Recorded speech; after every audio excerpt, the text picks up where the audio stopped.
أعوذ بالله من الشيطان الرجيم.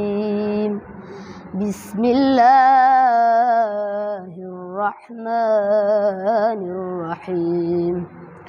لا إكراه في الدين قد تبين الرشد من الغي، فمن يكفر بالطاغوت ويؤمن بالله فقد استمسك بالعروة الوثقى لا انفصام لها، والله سميع عليم.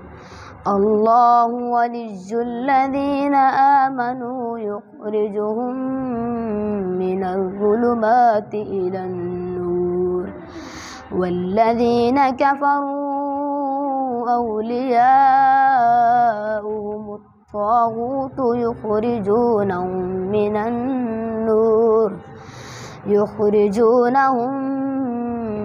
النور إلى الظلمات، أولئك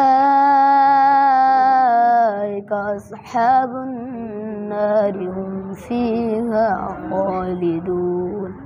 صدق الله العظيم.